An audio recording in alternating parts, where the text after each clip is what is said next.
నమస్తే కడప వార్త. ఈరోజు వీరభద్రయ్య మాజీ మున్సిపల్ చైర్మన్ విగ్రహావిష్కరణ కార్యక్రమం చాలా ఘనంగా జరిగింది.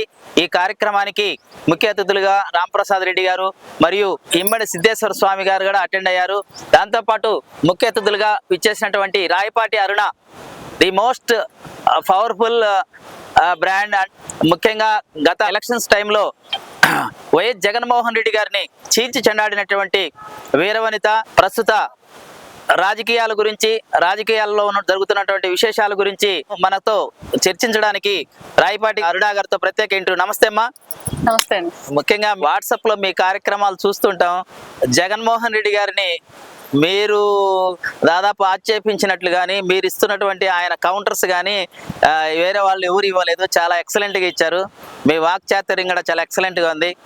ప్రస్తుత రాజకీయాలకు సంబంధించి ముఖ్యంగా తిరుపతి లడ్డు విషయంలో ఆయన వెంకటేశ్వర స్వామి వారిని దర్శించుకుంటానని చెప్పి దర్శించుకోకుండా నన్ను అడ్డుపడుతున్నారు టీడీపీ వాళ్ళు ప్లస్ కూటమి ప్రభుత్వం అంటున్నారు కదా, దీనిపై మీ వివరణ ఏంటమ్మా? జగన్మోహన్ రెడ్డి గారు మొదటగా తిరుపతి ఎందుకు వెళ్తున్నారు అన్నది మనం ఫస్ట్ అడగాల్సిన విషయం. ఎందుకంటే ఆయన హిందువు కాదు, క్రైస్తవ మతాన్ని ఆచరించే వ్యక్తి. పోనీ తిరుపతి వెళ్ళడానికి ఇప్పుడు ఆయన అధికారంలో లేడు. ఏదన్నా ముఖ్యమంత్రిగా ఆయన యొక్క బాధ్యతలు నిర్వర్తించడానికి వెళ్తున్నారా గుడి కనుక్కోవడానికి? అయినా సరే ఇప్పుడు ఎందుకు వెళ్తున్నారు అనేది మా అందరికీ ఉన్నటువంటి ప్రధానమైన సందేహం. ఒక హిందువు అయితే ఏ మొక్కులు తీర్చుకోవడానికో, భగవంతుడి కోరికలు కోరుకోవడానికి వెళ్తున్నాడు అనొచ్చు. అలా కాదు, అధికారంలో ఉంటే కనీసం అక్కడ ఉండేటువంటి సమస్యలు ఏమంటే వాటిని తీర్చడానికి వెళ్తాడు అనుకోవచ్చు. అది కాదు, హిందువు కాదు, అధికారంలో లేడు. అయినా సరే ఈ టైంలో, అది కూడా లడ్డు కల్తీ జరిగిందని చెప్పేసి దేశవ్యాప్తంగా పెద్ద ఎత్తున హిందూవాదులు ఎక్కడైతే ఉన్నారో వాళ్ళందరూ కూడా ఆగ్రహావేశాలతో రగిలిపోతున్న సమయంలో, పైగా ఈయన ఒక్కడు కాకుండా ఒక జనాన్ని ఒక గుంపుగా పోగేసుకొని తిరుపతి దర్శనానికి వెళ్ళడంలో ఉన్నటువంటి ఆంతర్యం ఏమిటి అంటే, మీరు ఒక విషయాన్ని ప్రధానం గుర్తుంచుకోవాలి. అన్ని జిల్లాలకి పేర్లు సడన్ గా మార్చేసేసి రాష్ట్ర వ్యాప్తంగా జిల్లాల విభజన జరిగినప్పుడు ఒక్క కోనసీమ జిల్లాకు మాత్రమే అంబేద్కర్ కోనసీమ జిల్లా అనే దాని పేరు పెట్టడానికి ఒక నెల రోజులు టైం పెట్టి చేశాడు. ఆ నెల రోజుల్లో రెండు సామాజిక వర్గాలు విపరీతంగా కొట్టుకొని కోనసీమ జిల్లాలో తగలెట్టుకునే పరిస్థితులు వచ్చేసాయి. అట్లాంటి పరిస్థితిని క్రియేట్ చేసింది క్లియర్ గా జగన్మోహన్ రెడ్డి. కావాలని కులాల మధ్య చిచ్చురేపి రాజకీయంగా మంట చలిగాచుకున్నాడు. ఇవాళ మతాల మధ్య చిచ్చురేపడానికి, ఒక క్రైస్తవ మతానికి ఒక హిందూ మతానికి మధ్య చిచ్చురేపడానికి లడ్డు కల్తీ విషయము బర్నింగ్ లో ఉండగానే ఈయన మళ్ళీ కొంతమంది అతను అనుకూలస్తుల్ని, అతను మతాన్ని పాటించే వాళ్ళందరినీ వెంటేసుకొని తిరుపతి కొండెక్కే ప్రయత్నం చేశాడు. అక్కడ ఎవరు ఆయన ఆపలు అడిగింది ఒక్కటే, నోటీస్ ఇచ్చారన్నారు కదా. నోటీసులు ఎవరికి ఇవ్వలేదు సార్. ఎవరైతే స్థానికంగా ఉన్నటువంటి లీడర్లు ఉంటారు, వైసీపీ లీడర్లు, వాళ్ళు అక్కడ ఏమి, ఆయన ఆల్రెడీ అక్కడ ఒక మాజీ ముఖ్యమంత్రి గారు తిరుపతికి వస్తున్నారు కాబట్టి మీరు వచ్చి అక్కడ ఏమి అల్లర్లు చేయడానికి వీలు లేదు అని చెప్పేసి అక్కడ ఉన్నటువంటి స్థానిక వైసీపీ నాయకులకి ఇచ్చారు నోటీసులు. జగన్మోహన్ రెడ్డి గారికి ఎవరు నోటీసులు ఇవ్వలేదు, రమ్మన్నారు. కానీ తిరుపతి దేవస్థానానికి ఉన్నటువంటి నియమ నిబంధనల ప్రకారం డిక్లరేషన్, అన్య మతస్థులు ఎవరు ఆ టెంపుల్లోకి అడుగుపెట్టినప్పటికీ కూడా నువ్వు ఈ గుడిలోకి ఎందుకు వస్తున్నావు, వెంకటేశ్వర స్వామిని చూడడానికి నీలో ఉన్నటువంటి నమ్మకం ఏంటి, ఎందుకు నిన్ను ఇక్కడ నేను అనుమతించాలి అని చెప్పేసి తిరుమల తిరుపతి దేవస్థానం అడిగేటువంటి ఒక నిబంధనని అతను సంతకం పెట్టడానికి ఇష్టం లేక మళ్ళీ సడన్ గా నాకు డిక్లరేషన్ అడుగుతున్నాడు, హిందువులు ఒక్కళ్ళే ఉండాలా రాష్ట్రంలో, ఇదేమి హిందుత్వము, ఇదేమి హిందూయిజం అని చెప్పేసి నోటీసులు ఇచ్చారు నాకు అని చెప్పేసి అబద్ధాలు చెప్పాడు. చూపించమని చెప్పండి జగన్మోహన్ రెడ్డికి ఎవరు నోటీస్ ఇచ్చారు. అతని పేరు మీద ఎడుగురి సందులో ఇంటి జగన్మోహన్ రెడ్డి అనబడే నీకు ఈ నోటీస్ ఇస్తున్నాం అని చెప్పేసి ఎక్కడన్నా ఏ గవర్నమెంట్ నోటీస్ ఇష్యూ చేసిందా?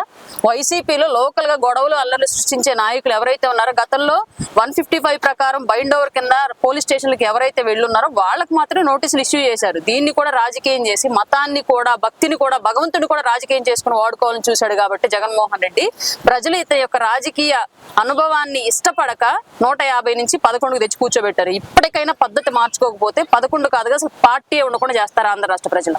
అదే మేడం, ఇంకొకటి ముఖ్యంగా లడ్డూల కల్తీ జరిగిందంటారా? జనరల్ గా మనము ఒక కేజీ సహజంగా నెయ్యి కొంటాం సార్ బయట, 900 నుంచి 1100 ఉంటది నెయ్యి క్వాలిటీ అండ్ బ్రాండ్ ని బట్టి. 360 రూపాయలకి తిరుపతిలో, అది కూడా స్వచ్ఛమైన ఆవు నెయ్యి కొంటున్నాం అని చెప్పేసి టెండర్లు పాడారు సార్. ఏ విధంగా అది ఏ ఆవు ఎక్కడ అసలు అంత తక్కువకి అంత నెయ్యి వచ్చేటువంటి రాష్ట్రం ఏది? అట్లాంటి విపరీతంగా నెయ్యి ఎక్కువైపోయి చీప్ అమ్మే స్థాయిలో ఇస్తున్నటువంటి ఆవులు ఏంటి, ఏ జాతి అయ్యి మనకు అర్థం కావట్లేదు. మనమే 900 కొంటుంటే మనకి ఇచ్చే దాంట్లో అంత ఇంత కల్తీ ఉండేది సహజంగానే. కానీ భగవంతుడికి ఇచ్చే నెయ్యి స్వచ్ఛమైన నెయ్యి రావాలి. అంత స్వచ్ఛమైన ఆవు నెయ్యిని 360 రూపాయలకి ఏ కాంట్రాక్టర్ ఇవ్వగలడు? ఏ విధంగా అతను ఆ బిజినెస్ చేస్తాడు? ఏ విధంగా అతను లాభపడతాడు? కాబట్టి 100% వీళ్ళు కకృతి ఏదైతే ఉందో అతి సంపన్నమైన దేవాలయాల్లో చీప్ గా పాట పాడడం ఏంటో నాకు అర్థం కాలేదు. 360 రూపాయలకి నెయ్యి కావాలి మాకు అని చెప్పేసి ఆ 360 రూపాయలకి నెయ్యి సప్లై చేసిన వాడు కల్తీ లేకుండా నెయ్యి ఇచ్చే ప్రసక్తి అయితే ఎక్కడా జరగదు, ఎవరు ఇవ్వలేరు కూడా. ఇంకోటి ముఖ్యంగా ముఖ్యమంత్రి గారు ఒక దేవాలయాలకు సంబంధించి దేవుణ్ణి రాజకీయం చేయొద్దు అంటున్నారు కదా, దానిపై మీ వివరణ ఏంటి? ముమ్మాటికి రాజకీయాల్లోకి మతము కులం అనేది రాకూడదు, కానీ ఏ కులము కూడా ఏ మతం సంబంధించినటువంటి నాయకుడు అధికారంలో ఉన్నా ఏ కులమైనా ఏ మతమైనా సరే అవమానానికి అపహాస్యానికి గురవకూడదు. కానీ ఒక్క జగన్మోహన్ రెడ్డి గారి టైంలో హిందూ మతం పెద్ద ఎత్తున రాష్ట్రంలో అవమానాలకి దాడులకు గురైంది. శ్రీరాముల వారి తల చిరచ్ఛేదనం చేశారు, దుర్గమ్మ గుడిలో వెండి సింహాలను తీసుకెళ్లిపోయారు, రథాలు తగలబెట్టారు, పండగల మీద ఆంక్షలు నిర్వహించారు, గుడులకు ఉన్నటువంటి భూముల్ని లాక్కోవడానికి ప్రయత్నించారు. ఇలా అన్ని రకాలుగా హిందూ మతం జగన్మోహన్ రెడ్డి గారి హయాంలో అవమానాలకి దాడులకి అక్రమాలకు గురైంది.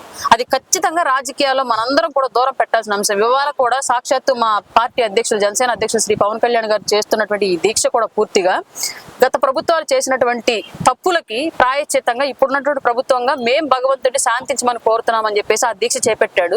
ఇవాళ ఆయన హిందూ మతం పట్ల నిలబడిన విధానం కూడా హిందూ మతం ఇక్కడ అవమానానికి గురవుతుంది కాబట్టి నిలబడ్డాడు. ఇదే పవన్ కళ్యాణ్ గారు క్రిస్టియానిటీ మీద దాడులు జరిగినా నిలబడతారు, ముస్లింల మీద దాడులు జరిగినా నిలబడతారు, ఇంకే ఇతర మతాల మీద అయినా సరే ఖచ్చితంగా ప్రతి మతానికి ఇది లౌకికవాద రాజ్యం కాబట్టి మన మతాన్ని మనం పాటిస్తూనే పరాయి మతాలను గౌరవించాల్సినటువంటి అవసరం ఈ దేశంలో ఉంది. అట్లాంటిది పాటించే వ్యక్తి పవన్ కళ్యాణ్ గారు. ఇంకోటి సనాతన ధర్మం సంబంధించి పవన్ కళ్యాణ్ గారు దీక్ష చేశారు కదా, సనాతన ధర్మానికి సంబంధించి అసలు కల్తీనే జరగలేదు, కల్తీ జరగకపోయినా సనాతన ధర్మం గురించి ఆయన గగ్గోలు పెడుతున్నాడు.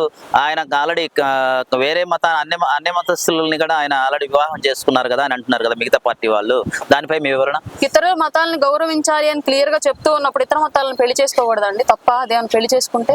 ఇప్పుడు ఆయన భార్య ఎవరైతే ఉన్నారో ఆవిడ మతాన్ని గౌరవిస్తున్నాడు ఆయన, ఈయన మతాన్ని ఆవిడ గౌరవిస్తోంది, ఖచ్చితంగా చేసుకోవచ్చు, దాంట్లో తప్పేమి లేదు. మొదటిది. రెండోది, కల్తీ జరగలేదని చెప్పి సుప్రీంకోర్టు చెప్పలా, రెండో ఒపీనియన్ కూడా తీసుకుని ఉండాల్సింది కదా. మొదటి రిపోర్ట్ ని ఆధారంగా చేసుకుని ఎలా చెప్పగలిగారు మీరు అని చెప్పారు. మూడోది, సనాతన ధర్మానికి ఇవాళ మనం రాష్ట్రంలో బోర్డును ఏర్పాటు చేయమని పవన్ కళ్యాణ్ గారు క్లియర్ గా అడుగుతోంది. ఎందుకంటే ఒక మహమ్మదీయుల్ని ముస్లిం మతాన్ని కాపాడడానికి వక్ఫ్ బోర్డు అని ఉంది, అందులో వాళ్ళు ఏ నియమ నిబంధనలను కూడా తూచా తప్పకుండా పాటించాల్సింది, ఎవరు ఉల్లంఘించడానికి వీల్లేదు. క్రిస్టియన్ మతాన్ని కాపాడడానికి మిషనరీస్ ఉన్నాయి, కంపల్సరీగా వాళ్ళు అది ఫాలో అవ్వాల్సింది. బట్ హిందూ మతాన్ని కాపాడేటువంటి సంస్థ ఏది, వ్యవస్థ ఏది? ఆ హిందూ దేవాలయాల మీద వచ్చే ఆదాయాన్ని తీసుకెళ్లి ప్రభుత్వాలు బ్రతుకుతున్నాయి, నాయకులు బ్రతుకుతున్నారు, కొన్ని వ్యవస్థలు బాగుపడుతున్నాయి తప్ప హిందూ మతాన్ని బాగు చేస్తుంది ఎవరు? అందుకే సనాతన బోర్డు అనేది రావాల్సిన అవసరం అయితే 100% ఉంది. హిందూ మతం ఇవాళ ప్రమాదంలో ఉంది, కాపాడుకోవాల్సిన ఆవశ్యకత కూడా ఇవాళ ఉంది. Okay, very good. ఇంకోటి అమ్మా, మనకి ఈ ముఖ్యంగా మీరు వైఎస్ జగన్మోహన్ రెడ్డి గారి మీద చాలా విగరస్ గా మీరు పోరాటం చేశారు. దీని మీద మీకు ఎక్కడన్నా బెదిరింపులు కానీ బ్లాక్ మెయిలింగ్ కానీ వచ్చాయా? పెద్ద ఎత్తున వచ్చాయండి, ఒకటి కాదు. మీ కడప జిల్లాల నుంచి కూడా, మీ సరౌండింగ్స్ నుంచి కూడా నాకు రాత్రులు 11 దాటితే ఫోన్లు వచ్చాయి. నైట్ 11 దాకా రావు, 11 దాటిన తర్వాత ఒక గుంపులాగా కూర్చొని తాగి కాల్స్ వచ్చాయి, విపరీతంగా బెదిరించేవాళ్ళు, చంపేస్తాము లేపేస్తామని చెప్పేసి. ఇంటి మీద దాడులు జరిగాయి, అక్కడ స్థానికంగా ఉన్నటువంటి వైసీపీ నాయకుల యొక్క బెదిరింపులు జరిగాయి, పోలీస్ కేసులు అయ్యాయి, ఆర్థికంగా దెబ్బతీయడానికి మాకున్నటువంటి వ్యాపారాన్ని ఇబ్బంది పెట్టడం జరిగింది. అన్ని రకాలుగా నా మీద, ఒక మహిళ మీద మళ్ళీ ఇంకా సోషల్ మీడియా మార్ఫింగ్లు అయ్యాయి, బూతు బొమ్మలు ప్రచారం చేసే ప్రయత్నం చేశారు నా మీద, నాకు లేనిపోనివన్నీ నిందలన్నీ నా నెత్తిన వేసి అది నమ్మించే ప్రయత్నం చేశారు. బట్ వీటన్నింటికి నాలో ఉన్నటువంటి నిజాయితీగా కాపాడింది నన్ను ఆ అప్పటి రాక్షస పాలన నుంచి.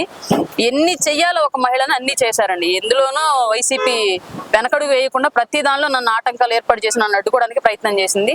కానీ వాటన్నింటినీ తట్టుకొని నిలబడే ధైర్యాన్ని నాకు పవన్ కళ్యాణ్ గారు ఇచ్చారు కాబట్టి నేను రాజకీయాలు నిలబడగలిగాను. ఇంకొక ముఖ్యంగా ఒక సందర్భంలో పవన్ కళ్యాణ్ గారు మీ గురించి ఒక కామెంట్ చేశారు. ఏమని కామెంట్ చేశారంటే, ఒక మహిళగా రాయపాటి అరుణ చేసినటువంటి ఆ ధైర్య సాహసాలు మిగతా వాళ్ళు మార్గదర్శకంగా తీసుకోవాలని అన్నారు. దానికి మీరు ఏ విధంగా స్పందిస్తున్నారు? ఏ విధంగా మీరు హ్యాపీగా ఫీల్ అయ్యారు? చెప్పాను కదండి మీకు, ఆయన నాకు అన్ని సందర్భాల్లో అండగా నిలబడ్డారు. నాకే కాదు, పార్టీలో ఉన్నటువంటి ప్రతి మహిళకి, రాష్ట్రంలో రాజకీయాల్లోకి ప్రవేశించాలనుకున్న ప్రతి మహిళకి ఆయన ఎప్పుడు అండగా ఉంటారు. ప్రతి సందర్భంలో కూడా మీ వెనకాల నేనున్నాను, మీరు ధైర్యంగా ముందుకెళ్ళండి అని చెప్పేసి మమ్మల్ని ప్రోత్సహించి మా అడుగులు రాజకీయ బాటలో ముందుకు పడేలాగా చేసిన వ్యక్తి పవన్ కళ్యాణ్ గారండి. ఆయన అండదండలు మాకు ఎప్పుడు ఇలాగే కొనసాగుతూ ఉంటాయి రాష్ట్ర రాజకీయాల్లో. ఇప్పుడు మీ రాజకీయ భవిష్యత్తు ఏంటి మేడం? నాకు తెలియదండి. నాకు ఒక బాధ్యత ఆల్రెడీ పార్టీ పరంగా ఉంది. మీరు అధికార ప్రతినిధిగా ఉన్నారా జనసేనకి? రాష్ట్ర అధికార ప్రతినిధి అండి ప్రస్తుతం నేను జనసేనకి. ప్రభుత్వంలో ఏమైనా బాధ్యతలు ఇస్తారా లేదా అనేది నాకు కూడా తెలియదు. ఇస్తే ఇంకొక బాధ్యతను నాకు అప్పగించారు అనుకుంటాను, ఇవ్వకపోతే ఉన్న బాధ్యతని ఇంకా సమర్థవంతంగా నిర్వర్తించాలి అనుకుంటాను తప్ప నాకు ఇచ్చేటువంటి పదవులకి నేను పార్టీకి చేస్తున్న పనికి ఎలాంటి సంబంధం లేదు. Okay okay, thank you madam, మీకున్నటువంటి విలువైన సమయాన్ని మాకు కేటాయించినందుకు. Thank you. ప్రతి ఒక్కరూ తప్పనిసరిగా యూట్యూబ్లోకి వెళ్ళి కడప వార్తను లైక్ చేయండి, సబ్స్క్రైబ్ చేయండి. ఇట్లు మీ జి రమణయ్య, ఎడిటర్, కడప వార్త.